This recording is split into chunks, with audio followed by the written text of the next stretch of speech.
Diamante Negro por Olavo Bilac. Vi-te uma vez e estremeci de medo. Havia susto no ar quando passavas. Vida morta enterrada num segredo. Letárgico vulcão de ignotas lavas. Ias como quem vai para um degredo. De invisíveis grilhões as mãos escravas. A marcha dúbia, o olhar turvado e quedo. No roxo abismo das olheiras cavas. Aonde ias? Aonde vais? Foge o teu vulto, mas fica o assombro do teu passo errante, e fica o sopro desse inferno oculto. O horrível fogo que contigo levas, incompreendido, mal, negro diamante, sol sinistro e abafado, ardendo em trevas. E com esse pique, hoje vamos começar o... Global Vision. E pros mais íntimos, GV. Ai, o amor, quem nunca se apaixonou? Ai, ai, ai, minha nossa, os apaixoneiros. A gente adora os apaixoneiros.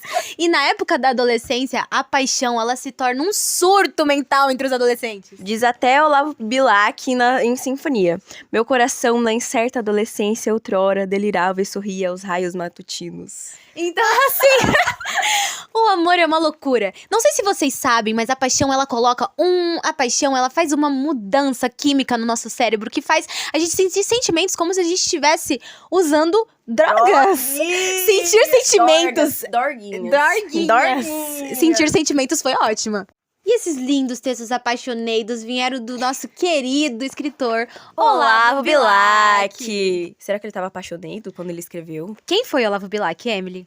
Olavo Bilac nasceu em 1865 e morreu em 1918. Que triste. Ele foi um renomado poeta, jornalista e advogado brasileiro. Ele... Desempenhou. Onde que tá? Ele desempenhou. Ele desempenhou um papel significativo no movimento literário conhecido como parnasianismo. Que nome, não é mesmo? Minhas queridas! Que enfatizava? A forma, a precisão e a objetividade na poesia. Bilac era conhecido por sua habilidade com as palavras e sua capacidade de criar imagens vívidas em seus poemas.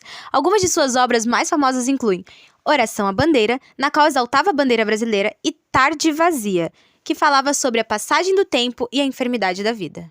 Além da carreira literária do Bilac, ele também teve uma influência significativa como jornalista e editor. Ele contribuiu para diversos jornais, revistas de época e desempenhou um papel importante na promoção da literatura brasileira. Olavo Bilac é considerado uma figura importante na literatura brasileira e é lembrado por suas contribuições poéticas e culturais. Ou seja, o cara era incrível! Tudo! Então, a gente vai falar o que é parnasianismo, né? Que a gente soltou assim, ninguém sabe o que é. E tá tudo bem, jogou aí, tá. É uma escola literária, um movimento literário, que é essencialmente poético. É contemporâneo do realismo-naturalismo e um estilo da época que se desenvolveu na poesia a partir de 1850, na França, com o objetivo de retomar a cultura clássica. A literatura é escrita em soneto, de acordo com o Wikipédia. Wikipédia é nosso querido amigo, que também pode ser queridamente hackeado, tomem cuidado. Exatamente. Mas a gente confia no Wikipédia e no dicionário brasileiro, né? Amém. Agora vamos falar sobre o primeiro texto que a gente leu. Qual foi mesmo? Pode abrir aqui pra gente? Negro. Diamante Negro. Quem nunca texto. quis ganhar um diamante negro do seu amor? Gente, Diamante Negro é o chocolate mais gostoso que eu já comi na minha vida, juro. Não, calma. Queria o quê? Eu queria dizer que o meu poema favorito do texto foi A Yara. Meu Deus, que texto maravilhoso. E é um livro, a gente tá vendo de um livro que se chama Tarde, de Olavo Bilac. Amo-te, o tarde triste, ó tarde angusta, que entre os primeiros clarões das estrelas do ventre, sobre os Vênus do mistério e da sombra... Os véus do mistério e da sombra ovelhada. Tá escrito na capa, gente. Esse livro é bem legal, do Olavo Bilac. A gente deixa na descrição pra vocês. Continua falando. Gente, que eu adorei o livro. Tem tem várias questões interessantes e o que a gente pegou fala realmente sobre a paixão. Porque é um momento da nossa vida, adolescência, em que nossos sentimentos, de acordo com os psicoterapeutas e psicoanalistas, é um momento em que a nossa cabeça, ela tá a milhão, a gente não sabe quem a gente quer buscar quem a gente é, e a gente confunde tanto a paixão com o amor. Inclusive, é um tema do meu livro, que a Emily tá contribuindo como leitora. Incrível! Eu sou a editora também, porque, né? Porque eu escrevo tudo errado. Erros gramaticais, mas tudo bem, quem nunca? E é muito incrível, porque durante as minhas pesquisas a gente pôde pegar também durante as nossas pesquisas, que assim, o amor é uma loucura. Eita, é o amor, né, gente? Ai, que maravilha. Muitas vezes os adolescentes confundem o amor e a paixão, e isso acaba magoando E se tanto. Se frustra, e aí depois vira Red Pill. E daí depois vira Red Pill e faz vídeo na internet. Cara, eu tomo Campari, meu! Eu tenho 40 mil de lente no dente. Ai, que horror. E não só sobre o amor se trata o livro, se trata sobre diversos poemas incríveis de Olavo Bilac. E eu decidi escolher um e a Emily decidiu escolher outro. E o que eu escolhi foi Cleópatra, nossa querida rainha. Começa com um texto que a gente acredita ser em latim, né? Latim, ou grande... latim. E o texto Cleópatra, por Olavo Bilac, diz... Não, que importava a queda e o epílogo do drama, o trono, o cetro, o povo, o exército, o tesouro, as províncias, a glória e as naus, no sorvedouro de Actium. Gente, é bem difícil. E Alexandria entregue ao saque e à chama. Ai, meu Deus, que referência legal.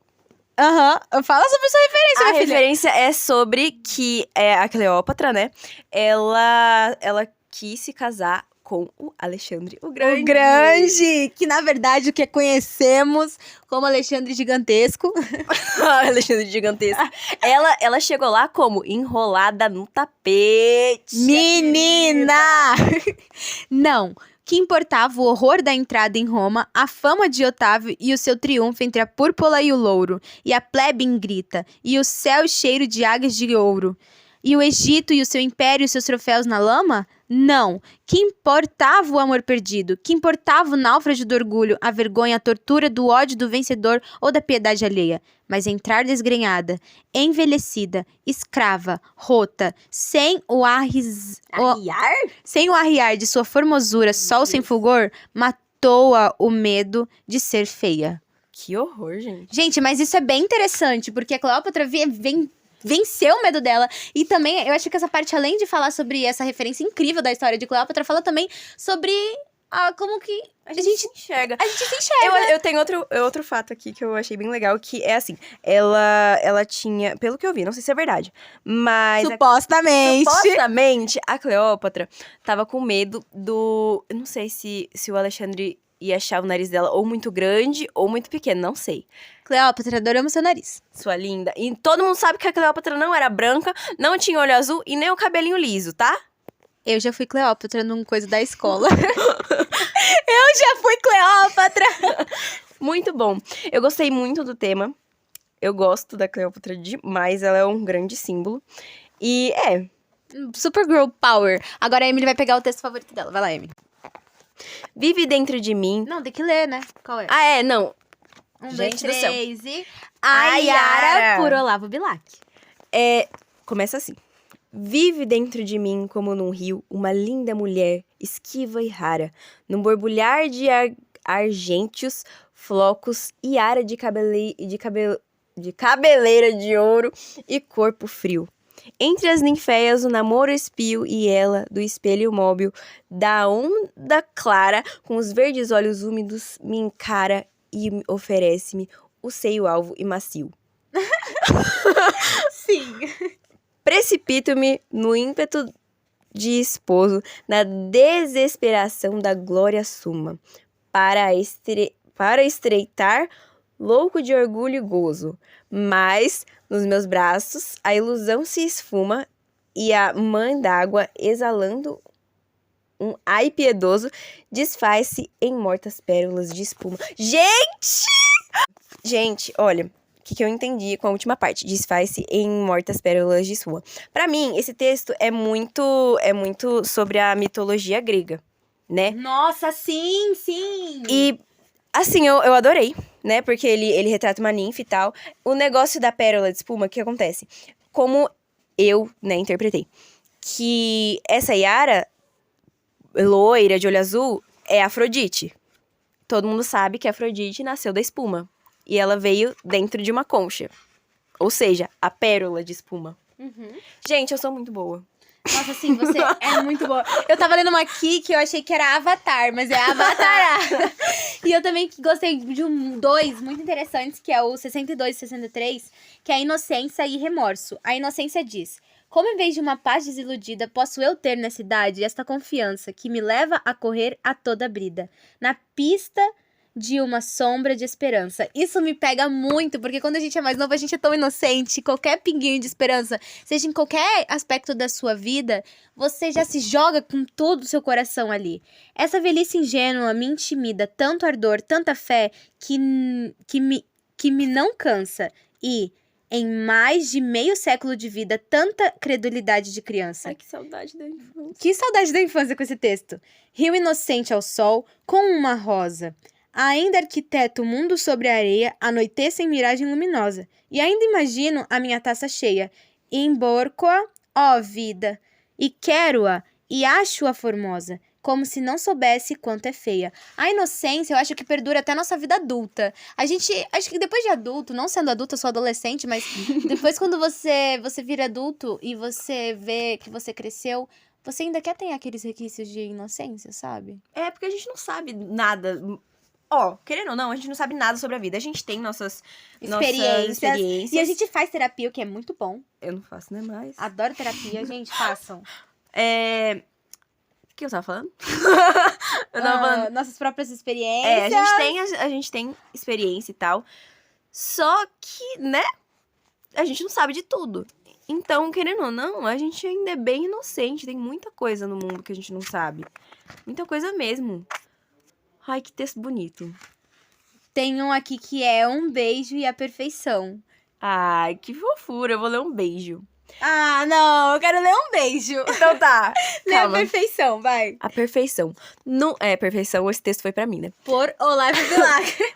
Nunca entrarei jamais o teu recinto. Na sedução e no fulgor que exalas, ficas vedada num radiante cinto de riquezas, de gozos e de galas. Amo-te, cobiçando-te, e, faminto, adivinho o esplendor das tuas salas. E todo o aroma dos seus parques sinto. Nossa, gente, ó. E todo o aroma dos teus parques sinto, e ouço a música e o sonho em que te embalas.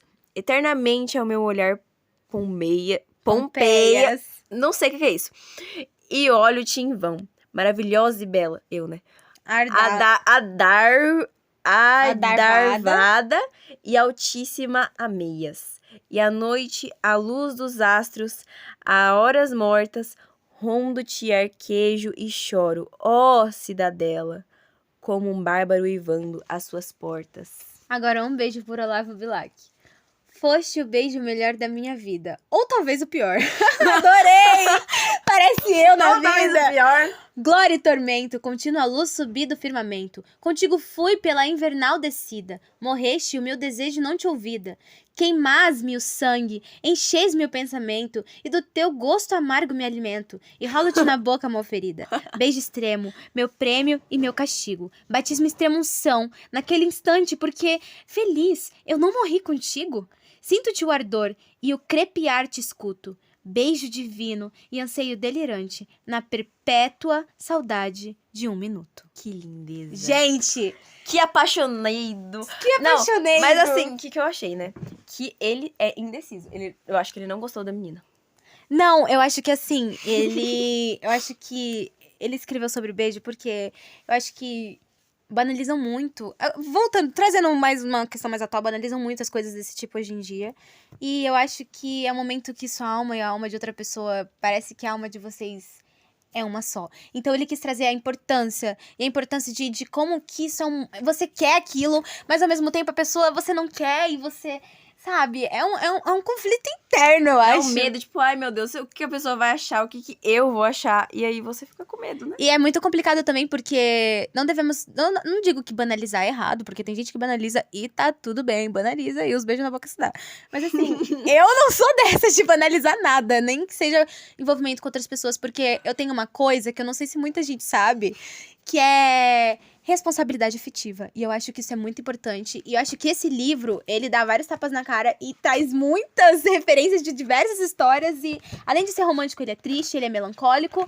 E esse livro, ele é muito perfeito. que eu acho, né? O que eu mais gostei no livro? As referências históricas, né? Bem-vindos de volta ao Global Vision. Eu sou o Arthur, eu estou com uma convidada especial, Daniele. Vamos falar sobre o livro de Olavo Bilac, Tarde. sobre os poemas Tarde, especificamente um poema, Dualismo. Isso. Esse livro do Olavo Bilac, ele é um livro cheio de poesias bem diferentes e bem interessantes. E o que você achou desse livro? Bastante interessante, traz temas diferentes, ao mesmo tempo temas reflexivos, né? Eu gostei desse especificamente porque é um assunto que eu acho bastante interessante, a dualidade que nós temos na vida, no dia a dia. Tudo é dois, né? É o bem e o mal, é o sim e o não, é o posso e não posso. Então é um tema bem curioso e acho que a gente vai ser bastante feliz aqui em discorrer sobre ele. Sim. E o que você acha que o autor, assim, né, uma comparação do que você entendeu do texto, o que você acha que o autor queria dizer com o poema? Então, o poema, ele traz justamente esse lado nosso de que tudo é duo, né? Eu tenho momentos bons e eu tenho momentos ruins. Eu tenho escolhas boas e eu tenho escolhas ruins. E dentro de mim, eu tenho o bem e o mal. E ele me causa essa emoção, eu tenho o bem e o mal, e todo dia eu luto com o bem e o mal. Toda escolha que eu vou fazer, eu tenho que pensar, né, nessa dualidade. Vai acontecer isso ou vai acontecer aquilo? Esse é o correto ou esse é o que eu quero? Né? Porque o que eu quero nem sempre é o correto. Né? Se eu fizer isso, eu vou... Por exemplo, um exemplo aqui. Eu tenho uma raiva muito grande por alguém. O que eu vou fazer com essa emoção? Eu posso ir lá e perdoar ou eu posso ir lá e matar? Né? Ele fala exatamente dessa dualidade que existe dentro da gente em todas as coisas. Tudo é uma decisão e sempre você tem as duas coisas. Eu escolho sim ou eu não. Eu faço bem ou eu faço mal. Eu falo uma palavra de amor ou eu falo uma palavra de ódio? E a nossa vida, ela é assim, é constante. Tudo é uma escolha, né? Tudo é duplo. Eu sempre tenho as duas opções. Né? Principalmente, tipo, no meu caso, nessa situação, eu fico jogando um pouquinho ou eu vou estudar pra prova? Exatamente. Eu vou tomar banho ou eu não tomo banho? Eu vou dormir cedo ou eu aproveito mais a televisão, o jogo, né? Tudo é uma escolha e é sempre dois lados. Ainda mais hoje em dia, né? Com tanta tecnologia ao nosso redor, né? E também um pouco da mentalidade, né? Tipo, poxa, vou gastar meu tempo dormindo, apesar de ser algo importante, né? Poderia estar fazendo outras coisas, né? Exatamente.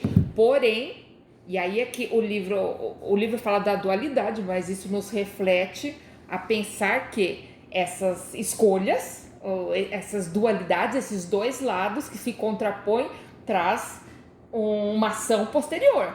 Por exemplo, se eu vou dormir tarde, eu vou acordar com sono. Né? Se eu jogo mais e não estudo, eu vou ir mal na prova. Sim. Então, isso que eu acho importante de nós pensarmos, que nós sempre teremos as duas coisas, sempre será uma dualidade, mas o caminho que a gente escolher dessa dualidade vai trazer um resultado que vai mudar a nossa vida. Ainda mais que, né, não é algo tão simples, né? Tipo, vou fazer sempre o certo porque é algo muito difícil, né? Então tem que conseguir achar um equilíbrio bom, né? E é algo bem complicado, né? É bem complicado, leva a gente a refletir. Vou dar um exemplo aqui. Eu posso ter uma pessoa que ela me fez alguma coisa, ou tem algumas atitudes que eu não gosto, então a minha vontade é falar mal dela, ou é me virar contra ela. Sim. E o lado bom seria eu perdoar, eu tentar mostrar amor para com a pessoa, para que ela mudasse essa atitude para comigo. Só que se eu, por exemplo, só sempre for boazinha com a pessoa nunca vai mudar, ela sempre vai me maltratar. Sim. Né? Então todas as nossas escolhas são bastante difíceis, as consequências são bastante difíceis, e isso é uma constante. Sim. E quando você acha que é um bom momento para ler esse livro? esse livro, que é bastante reflexivo, seria interessante a gente ler em momentos de calmaria.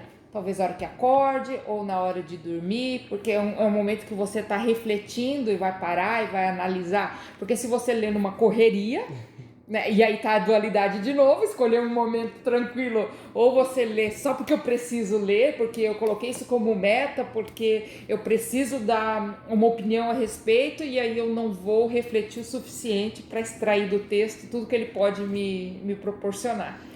Né? Então Sim. achei bem curioso isso também, porque tudo é uma dualidade, né? E você costuma ler poemas? Eu gosto bastante, atualmente não tenho lido muito, já li muito no passado. E poemas, ele diferente de um texto discorrido sobre um assunto ou de um tema, por exemplo, um romance, uma história que tem começo, meio e fim, o poema ele é sempre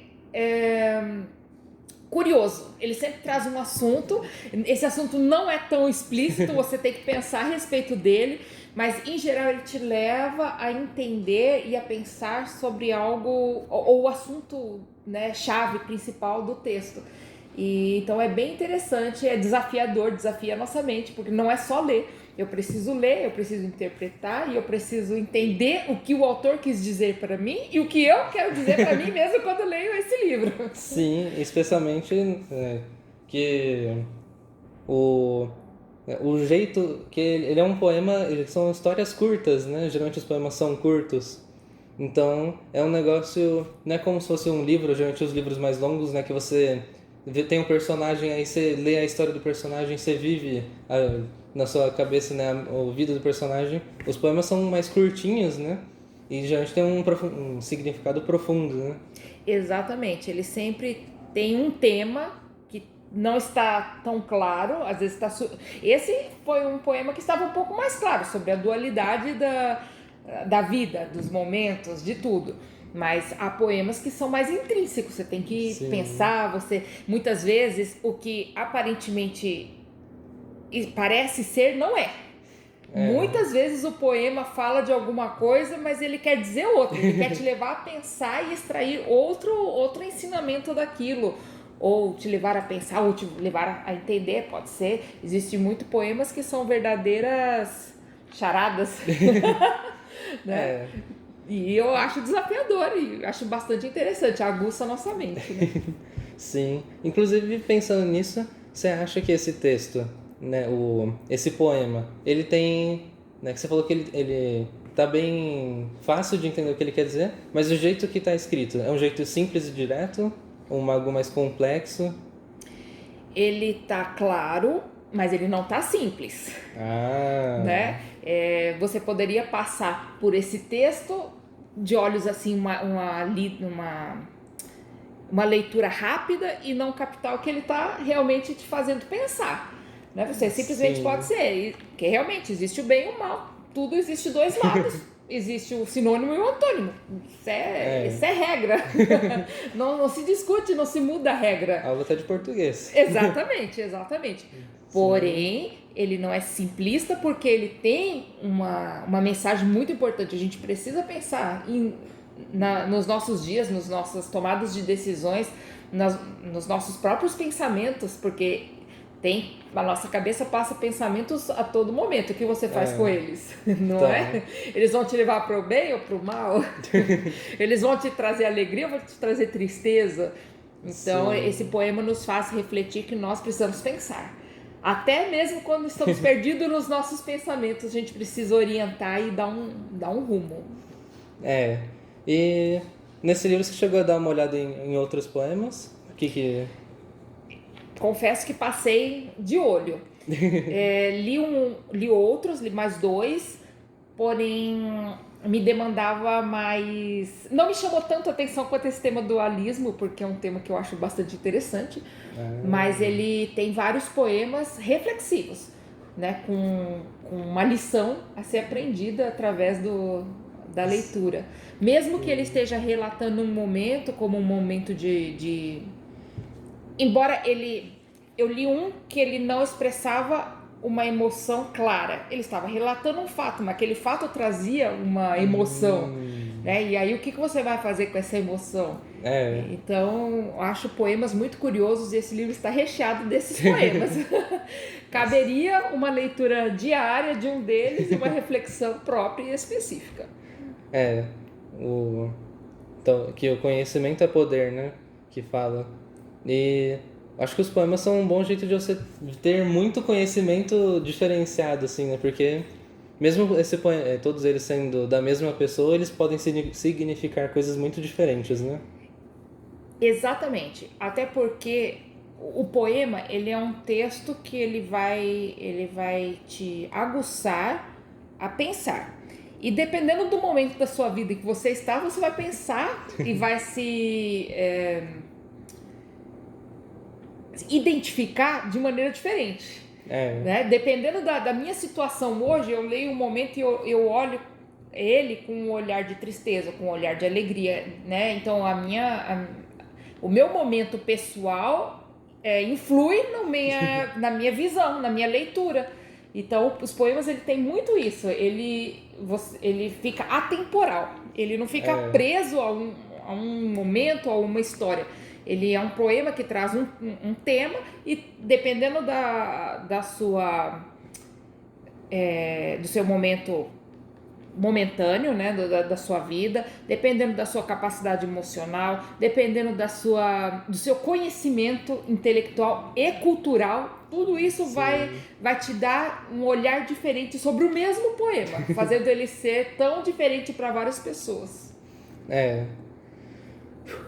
Puxa, essa foi uma conversa e tanto, hein? Você vê? Um tema que parecia tão pequenininho pode render horas de conversa. Um livrinho tão pequenininho, só com uns poemas curtos.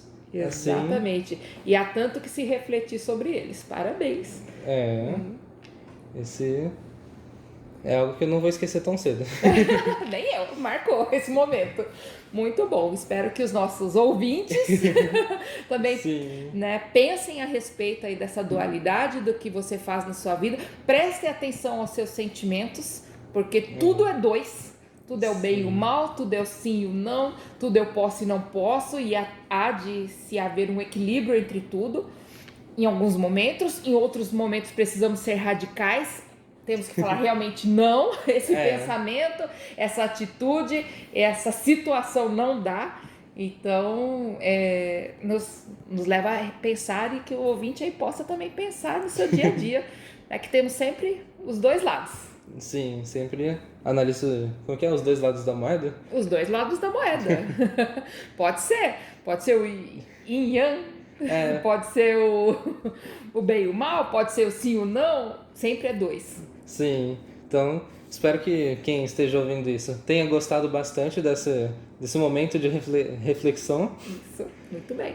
E vejo vocês depois. Até mais. Até mais. Tchau, tchau. Leiam livros, é importante. Conhecimento é poder. Olá, a gente voltou aqui com a Ellen. Oi, tudo bem? Aqui quem fala é a Emily e a Ellen. A Ellen vai ler o poema dela, que ela mais gostou do livro do Olavo Bilac, e vai falar o que ela entendeu. Eu vou ler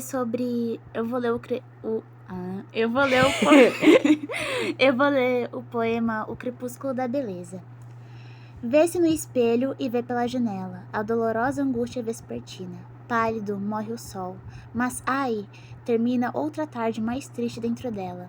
Outra queda mais funda lhe revela o aço feroz e o horror de outra ruína. Rouba-lhe a idade, pérfida e assassina, mais do que a vida, o orgulho de ser bela. Fios de prata, rugas, o desgosto, enche-as de sombras, como a sufocá-la. Numa noite que aí vem, e no seu rosto, uma lágrima trêmula resvala, trêmula a cintilar, como ao sol posto uma primeira estrela em céu de opala. Gente, que poema triste. Eu acho que eu entendi que é um poema sobre o medo de envelhecer e ficar feia. Eu entendi que é um poema que fala sobre a cobrança da mulher sobre a beleza dela. Nossa, seria uma ótima coisa pra gente falar e abordar no próximo episódio do GV, mas não vai ser. A gente poderia falar, mas não vai ser. Não vai ser por quê? A gente vai abordar em algum momento, mas eu acho que o É, próximo a gente- episódio... Vai fazer um podcast sobre isso. É. Mas acho que vai demorar um tempo. A gente já tá com outros planos em mente antes desse. Mas sobre o que eu entendi sobre esse poema é sobre a cobrança que acho que não só mulheres, né? Acho que homens também. Mas é muito Tem. mais sobre a mulher, né? Vamos ser sincera. Sim, acho que mais sobre a mulher, pela cobrança, porque que a própria sociedade impõe É, sobre porque se ela. você não for bonita, você não vai casar. Se você for bonita, se não for bonita, você não vai ter amigos, ninguém vai te Sim. amar, ninguém vai te querer, você não vai conseguir Sim, trabalho. as pessoas hoje em dia, elas são muito ali pela aparência. Uhum. Tanto acho que no quesito de amizade como de namoro, principalmente. É claro. E acho que isso é algo muito ruim mesmo.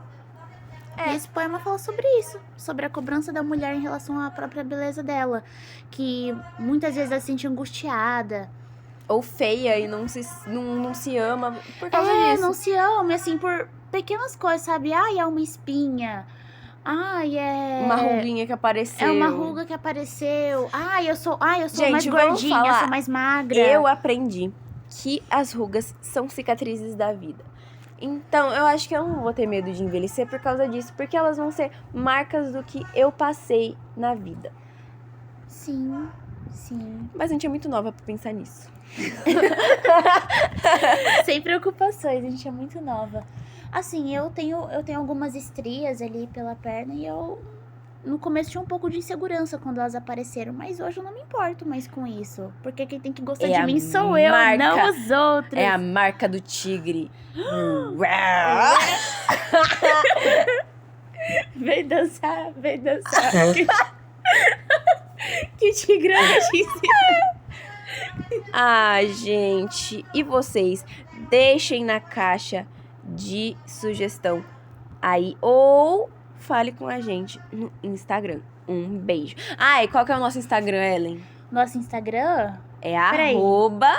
@GV. O meu? Não, o Tá, nosso. o nosso. @GV. Global Vision. Não, é @gv.vision. É isso aí. Agora, o e-mail é Caçamara. Aí vocês perguntam pra ela. Enfim, gente, Instagram é bem melhor. E-mail, quem que usa e-mail hoje em dia? A gente. Ah, é Oxi. verdade. E é @.gv, gente. Segue lá. Tchau, obrigada. Um beijo.